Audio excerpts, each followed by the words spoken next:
everyone. Welcome to In Her Words, Working Conversations by Women. Today, I'm thrilled to introduce you to our amazing guest. She is an award-winning journalist, an audience strategist. She also is a co-founder of Almost, an independent media outlet that is catering global news to a younger audience. Welcome, Kassy Cho. Hi, Kassy. Hi, thanks so much for having me. Thank you for being with us, Kassy. So, you started as a journalist with BuzzFeed and Bloomberg. Tell me, what inspired you to get into journalism? Yeah, definitely. I think I've always really been interested in sort of just people in general. I think I've always really loved sort of sharing information with others, sort of like sharing knowledge. And I think what I really liked about journalism was that, well, initially I wanted to be a teacher because for like a very cheesy reason in terms of like, wanting to change the world and improve it, that kind of thing. And so when I was, thinking about going into, teaching, actually in high school, a teacher was like, have you thought about like journalism? Because, you're able to also, sort of bring about really positive, impactful change on like a much bigger scale. Not that, what teachers do is not important, but he said, this, you might be interested in something like this. And when I went to college, I tried out communication studies and I really enjoyed it because it is basically, I think, every day is sort of different and it really sort of covers a lot of different areas. For example, you learn about like economics one day and business one day, and then you learn about politics another day, or like history another day. And I think that is a really exciting for me, but also because I think naturally I'm just very curious about the world and want to help others to connect better. And share it through information and sort of like understanding other people's stories and experiences. And so that was sort of what drew me into journalism. Oh, wow. It kind of then makes sense why you have focused your work with targeting a younger audience because you essentially wanted to be a teacher.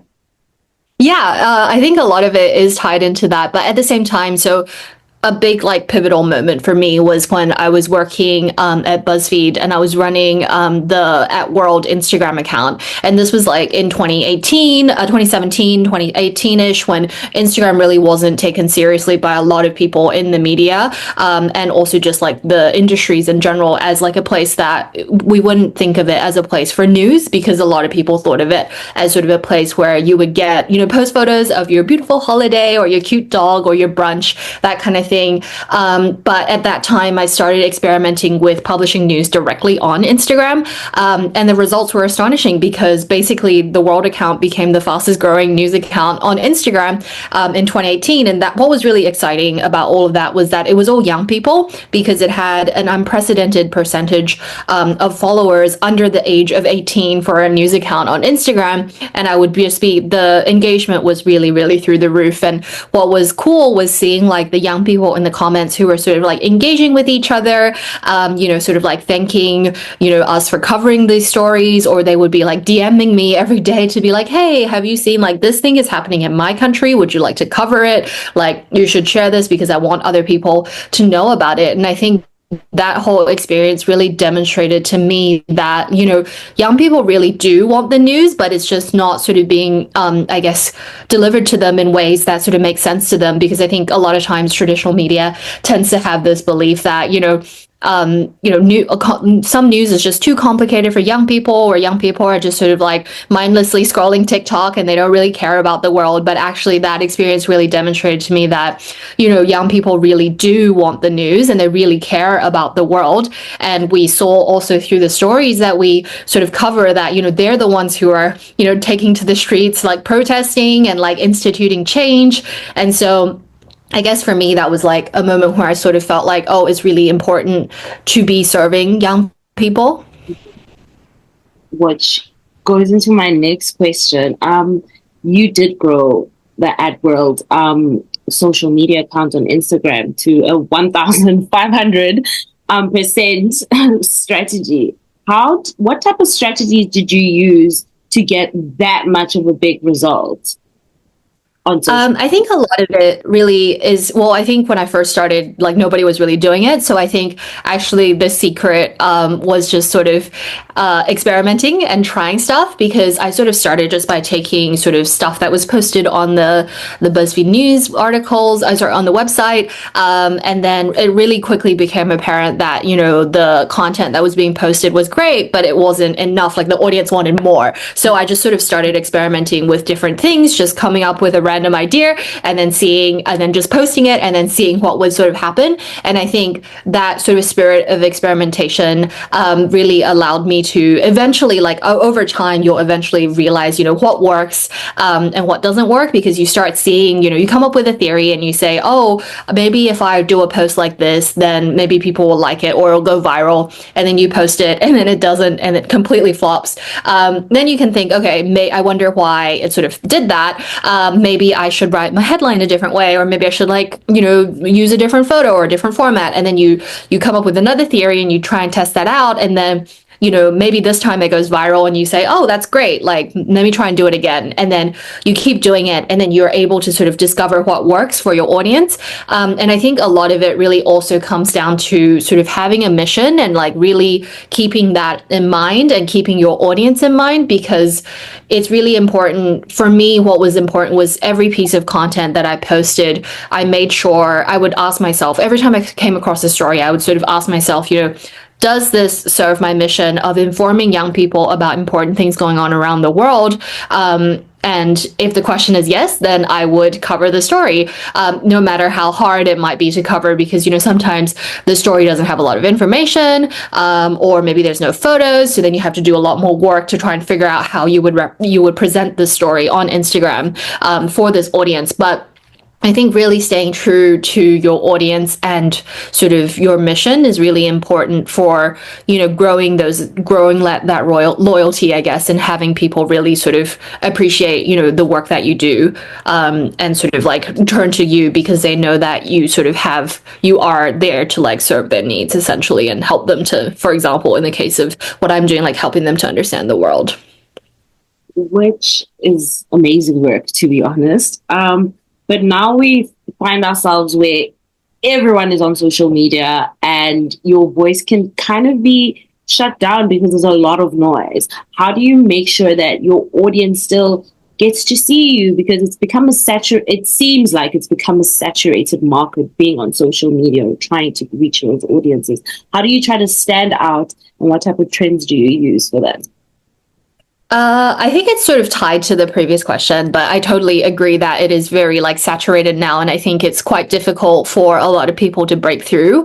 But I think what is important, like, is always remaining, again, really true to your mission and your audience. So really thinking about, you know, is, for example, you see like a trend that's going on TikTok where everybody is sort of doing that, but then and you say, okay, I want to jump in on that trend, but it's always very important to ask yourself, for example, does this trend actually align with sort of like my mission and my values?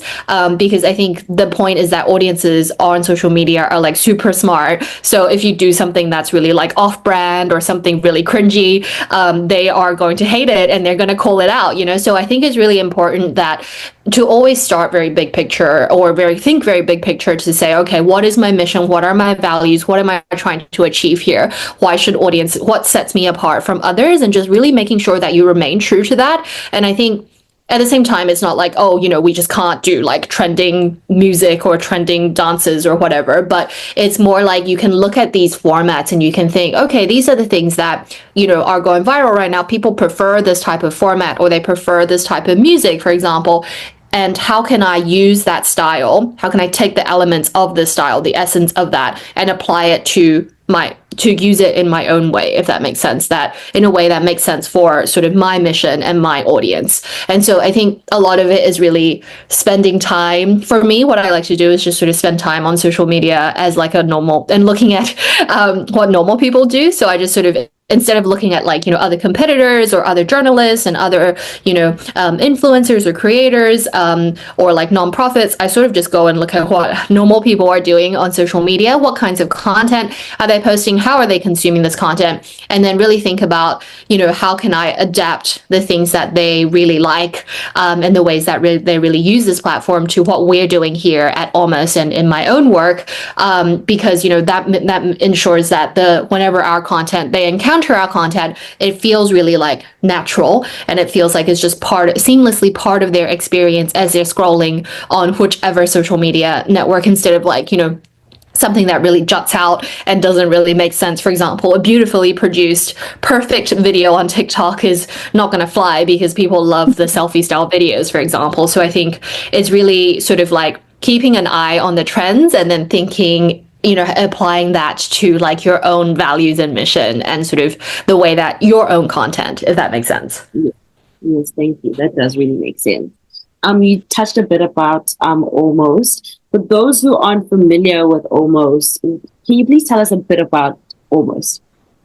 Yeah, sure. So Almost is, I'm the founder and editor-in-chief of Almost. So Almost is a bilingual, independent, social-first media outlet. So it's bilingual in Chinese, and also in English. So our mission is to inform young people about global events that are of significance, but then also to inspire them to take action, positive action, to shape the world that we live in, because they are the future generations.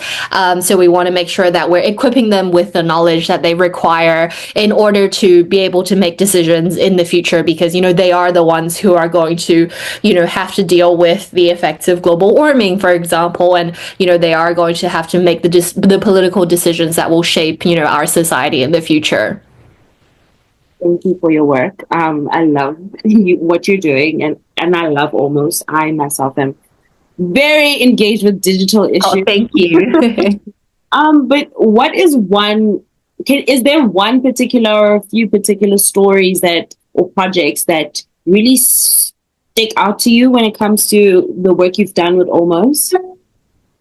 I think a lot of the stories that we cover tend to be people stories, and we tend to cover stories from underrepresented and underreported communities, to make sure that they're also sort of gaining that exposure, because I think a lot of times media has a tendency to really focus on, for example, U.S. news, for example, what Trump is tweeting every day, but there's a lot of stuff that is happening all around the world that's also very important. So I think in general, the idea is to, really highlight and amplify the voices of marginalized and underrepresented communities, in a way to help sort of foster that, that connection, so that people can understand that, there are also other really important things going on around the world, but also to show them both the diversity of the human experience, but also the universality of it all, because a lot of times, you'll see like, people in Poland are fighting for rights to abortion, but at the same time, that's also something that's happening in Latin America, and that then you have these like sort of people being able to connect and see, actually this fight that I'm sort of doing is not like, I'm not doing this alone. Like, we're not the only ones fighting for this. There are other people all around the world who are also striving for a better world. But to really answer your question, I think some of the stuff that we've been really proud of in the past year or so is sort of our coverage of Gaza, the war in Gaza, essentially. So we have really seen a difference, actually, especially on our Chinese account, because the Chinese audience, mostly in Taiwan, where we're based, one of our offices are based, essentially Taiwanese audiences were really unfamiliar with this topic when the war began. But then, so when we first started posting about it, there was just a lot of confusion, and we very quickly noticed that there was like this massive knowledge gap in terms of, just because it's a really unfamiliar part of the world for them, and it's not something that they can really connect with. So we really quickly noticed that we needed to fill this gap and address this need from the audience. And so we did a lot of work in terms of like embedding a lot of educational value into our Gaza content, to ensure that we were sort of like helping the audiences fill those knowledge gaps and gain an understanding of the historical context and all of those things, so that they could, have a better understanding of this like massive event that is essentially probably one of the biggest events in like the decade or century even. And so we did actually end up seeing over time sort of a shift in the I guess the sentiment in the Chinese account, because previously we had a lot of sort of negative comments, people who were just sort of taking things for face value and not really actually wanting to engage. But then after a while we were able to see really a community, so people really sort of having a dialogue, so people actually learning from each other, asking genuine questions, and it's becoming a lot more less hateful, I would say, and it's a lot more constructive, where people are sort of actually willing and open to sort of like learn about this and to talk about this with other people. So I think we've been really proud of that, and also on our English side, because I think we've consistently continue to cover the war, which we have decided to call a genocide in our coverage throughout sort of the whole time, even though it has been overlooked a lot of times by Western media. I think that's amazing work when you say that, because sometimes we get so caught up in our own bubble, we forget that the rest of the world doesn't have access to certain information. So that is incredible that you've managed to bridge a gap of not only just informing, but educating a different audience about, world events that are happening. And we saw with the TikTok ban in the US, a lot of people from around the world started connecting because it wasn't so US pushing content. Has that also worked for your benefit, maybe on platforms like TikTok, and with Americans going to Xiaohongshu, has that grown interest in almost as well? You mean just sort of in terms of non-US news? Yes. No, not non-US news, but the audiences. I think we get a lot of US pushed content.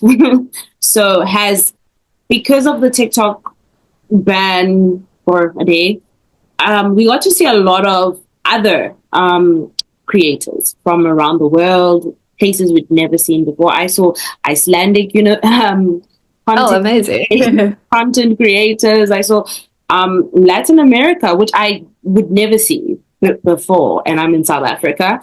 But so I'm just saying, I'm just curious to know that maybe you haven't looked at it yet, but did you get an influx of just new people from different parts of the world with that as well? I don't think we've noticed significant differences, but I think like the main issues that we have is because a lot of times our accounts are sort of shadow banned because we post so much about what's going on in Gaza.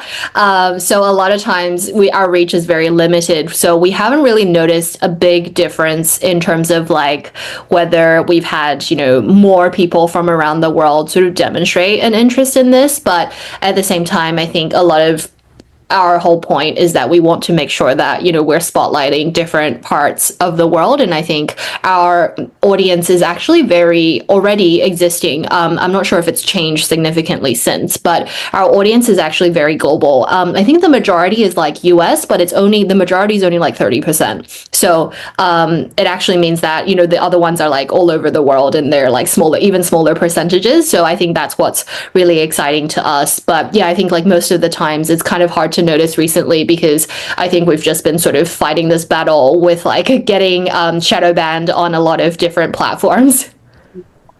That's actually quite sad when you think about it. I think we also forget that there's a certain narrative that's also being pushed, and the fact that you can't get out content because you're speaking on these issues that don't benefit a certain demographic is actually quite sad. But what advice would you give to young content creators who are journalists or who are pushing journalistic content on their social media platforms? I think the main thing is just to I think a lot of times when people are starting out, they get really worried about, everything, and they start thinking, everything has to be perfect.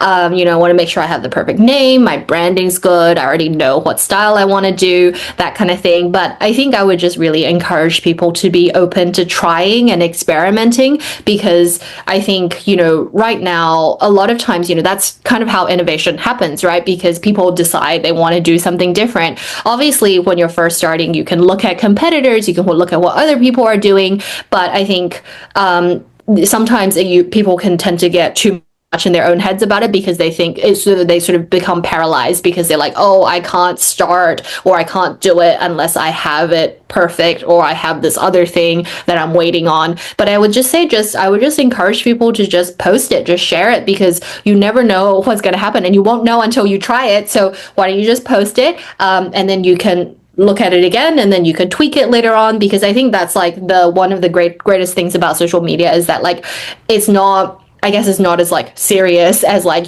printing something in a newspaper, for example. But social media is this really great place where you can sort of really experiment and really engage real time and see real time data from your audience in terms of what they like and what they don't like. I think at the same time, if we're talking sort of about journalists, I think it's also, I guess this is one of my key messages, is really like sticking true to your journalistic values as well, because I think a lot of times it's really easy to sort of want to chase the numbers because, for example, if you say things a certain way, maybe you'll be more viral, but maybe in that way it becomes too sensationalized. So I think a lot of times it's really important, if you are a journalist, to really think about, what are the journalistic values that you sort of abide by, or you adhere to, or you feel strongly about, and really ensuring that you sort of stick to that. Because I think we've seen a lot of times, what happens with like tabloids, for example, when we just chase after numbers. So I think like data is very important, but at the same time, you shouldn't have it dictate your decisions. It should just sort of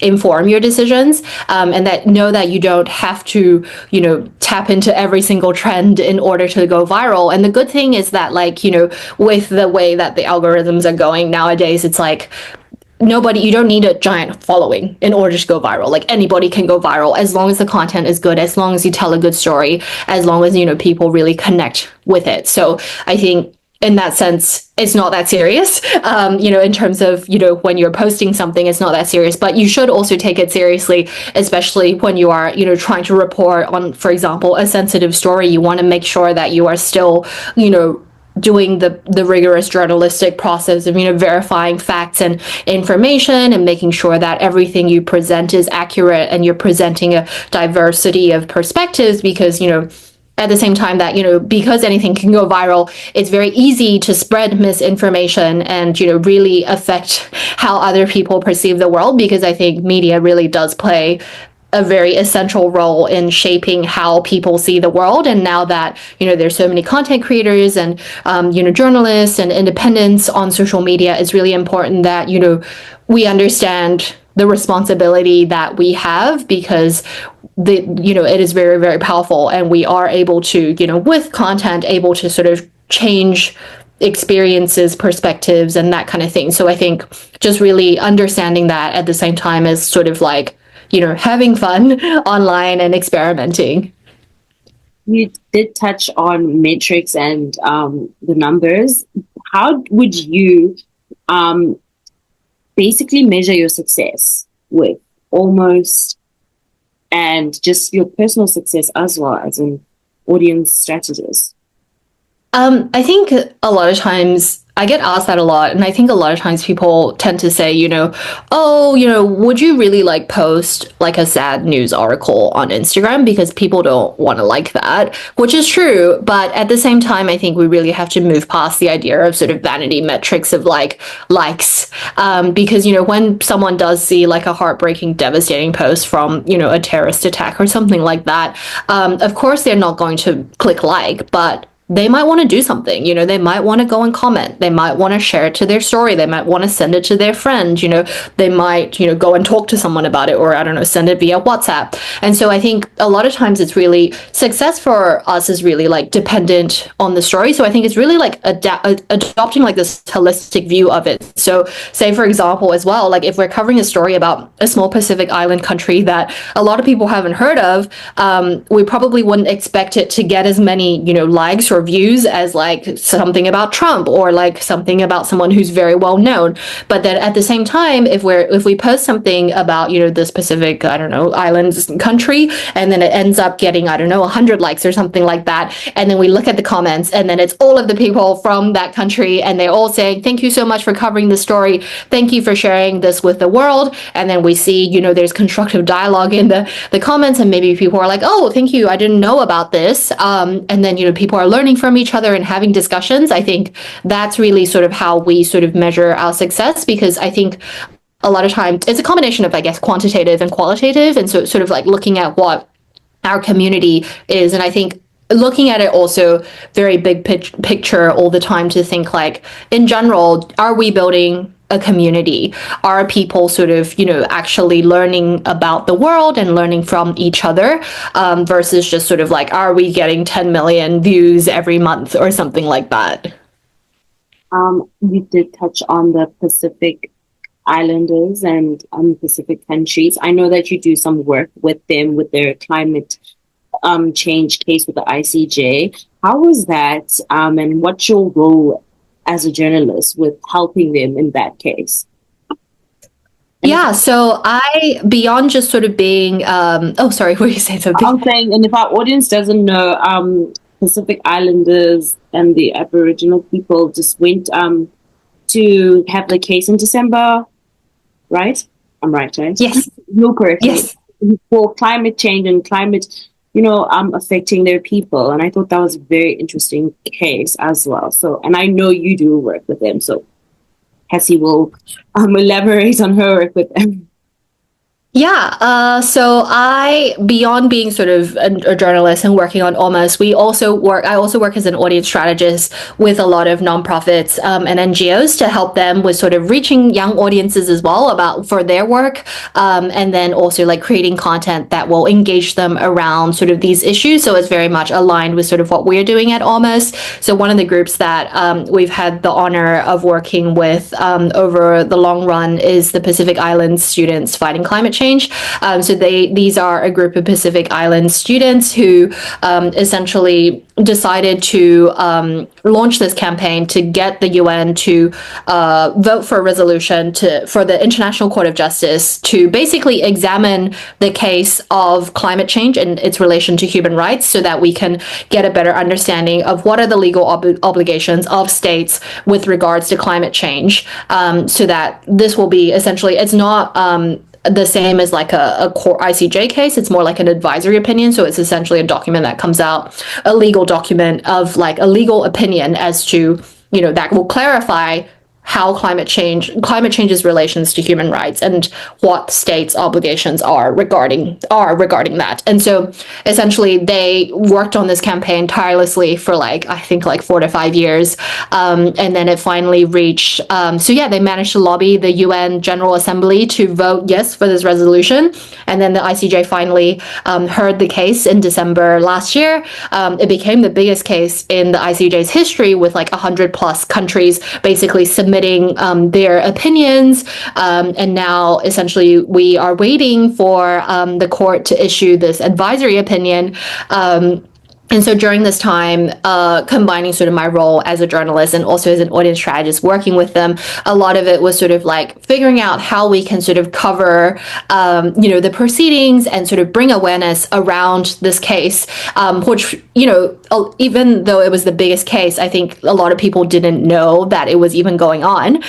So sort of bringing that awareness and then helping people to understand also telling their story as well, being able to amplify that, because, the Pacific Island students, they decided to launch this case because, their islands are the ones that are being submerged already as a result of sea level rise due to global warming, which they contributed nothing to. And so being able to sort of share that stuff, and then also to, besides their story, to really break down sort of the legal, I guess, the legalities of this case, because it is quite specific. It's about international law. It's about human rights. And so figuring out how we can take this sort of complex topic and make it sort of accessible and understandable for for people all around the world and for people to understand the urgency of, the climate crisis and how it's already affecting communities, and then helping them to also understand like what needs to happen and how they can help.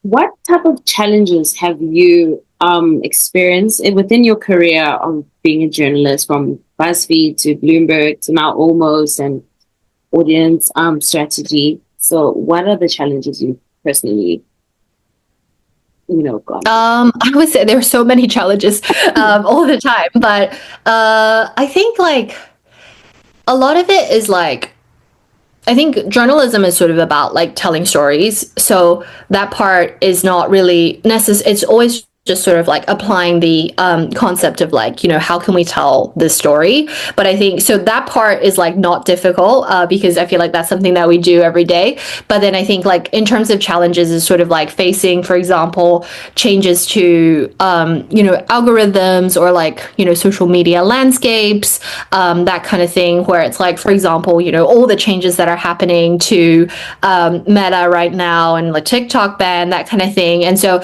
I think it's usually the challenges are like, how do we adapt to something like that? And this is where that's why I speak so much about like experimenting and not being afraid to try different things, because I think a lot of times that's sort of what gets you through, because having sort of, when I was at BuzzFeed, we relied a lot on like Facebook, and a lot of the traffic came from Facebook. And I think one of the biggest challenges was, when Facebook changed its algorithm in 2019, I want to say, or 18, to like focus, or 2017, I can't remember, to focus on like groups instead of pages. It really, BuzzFeed really took a hit, and a lot of digital media really took a hit because they sort of were really reliant on traffic coming from the source. So I think the big challenge, I would say, is just like figuring out how can we sort of continue to make news for the public, and then also not have to rely on the whims of algorithms, but also be able to be sustainable as a business. Because I think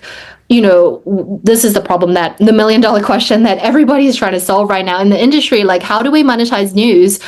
Because obviously it should be, available as a public service, but it's also incredibly costly to produce. So it's like figuring out how to solve this problem, I think, is like the biggest challenge of all of this. But I think it's something that, we probably are going to all have to come together and do something completely groundbreaking in order to solve this, because I think everyone's trying stuff, and that's not a bad thing.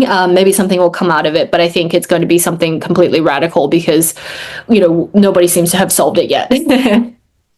What advice would you give your younger self? You've done so well as a young woman who is making such a huge impact in the world. So what advice would you give young Kassy? I think I would just say maybe don't be such a perfectionist. I think a lot of times, because I just tend to be a perfectionist and I want things to be 100% perfect. So, a lot of times I'll just be spending a lot of time trying to like adjust this photo 1 pixel to the left, or like, especially doing something really small and insignificant that, I'm just like, for my own, purposes, I'll just feel like, oh, I need to like make it perfect before I can like do this. But then as a result, I end up spending a lot of time sort of doing that, and the payoff is that nobody even noticed that I moved this photo 1 pixel to the left, for example. So I think like for me, I would say like maybe I don't think I would tell myself that, it's okay to put something that's not 100% perfect out there in the world, because, it's okay to do like a 90% job sometimes. But as long as like the facts are right and you're not misleading people, and you've sort of stuck true to yourself and your mission and your values, then I think that's okay. And it's okay to sort of fail sometimes, because if you never fail, that's like, you never learn, because it's in failing that you're able to say, oh, maybe I could improve this way, and then you end up discovering something new and other ways of doing stuff. And the other thing is also like my other tip, sorry, I have two, is that I think it's like you never sort of there's never one straight path to your perfect job. Like, for example, I think I wouldn't have seen myself here from a long time ago, but now I'm like, oh, I feel like I'm in my dream, I'm doing my dream thing. But I think the path here was like so windy, and I think a lot of times it's like I took steps back in my career in order to move forward. And I think that's something that I was really reluctant to do at the time, because I was like, I wouldn't want to take a job that's below like my experience level. But then actually in doing that, this is what happened when I went to BuzzFeed, because I had already some experience from working in media in Taiwan, but when I went to the UK, it was very difficult to sort of get into media. And then I really wanted to work at BuzzFeed, and the only opportunity that was available at the time was actually an internship, which is like below the level that I was at already. But I decided to take that step back in order to just sort of get my foot in the door. And so I think my advice is just like, there's you can sometimes you have to take a step back to move forward, or sometimes you have to take a step to the side in order to like move forward as well. So I think it's never sort of a straight path. And so you don't have to take every, same as like the perfectionist thing, like you don't have to take every decision so seriously, because it's never the final thing. Because just because you said yes to this doesn't mean you have to stay there forever. You could move on to something else. It could lead to something else. So I think it's just like, it's constantly a progression. There's always like movement forward, and it's just not necessarily the way that you think it's going to be. In wrapping up, thank you for joining us, and thank you for making time for us and me. Yes, of course. I think you're just doing so many amazing things. I'm truly inspired, and social justice needs all of us to move it forward. How can we support Almost and any work that you're doing? Oh, thank you. I really appreciate that. I think just follow us on our social media. So we're on pretty much all of the social media platforms. So you can follow us, but our main ones are Instagram and also TikTok. We're also on YouTube and Snapchat, where we actually have quite a big audience. So feel free to follow us, and also just sort of share our content and share it with others, because I think we would love for our content and the stories of the people that we're sort of helping to amplify, or hoping to amplify, to be able to reach more people. Because I believe that, the only way that we're going to achieve social justice and, reach a better and more equal and more free society is if we sort of work together and have a better understanding of each other and, different cultures around the world. And I think one of the ways is just to sort of like talk about it and, share it with other people and just spread more awareness. So I would, love it if people would, follow us and share our content and share these stories with others. And then together, hopefully we'll be able to, move the world to a better place. And I will definitely put in all your social media accounts on our post when we post this. Thank you so much, Kassy. And we loved having you, and I'm glad that, I came across you. Thank you for your work. Thank you so much for this. I really enjoyed chatting with you. I thought this was really nice to be able to, connect with another woman and just really like talk about this. Thank you.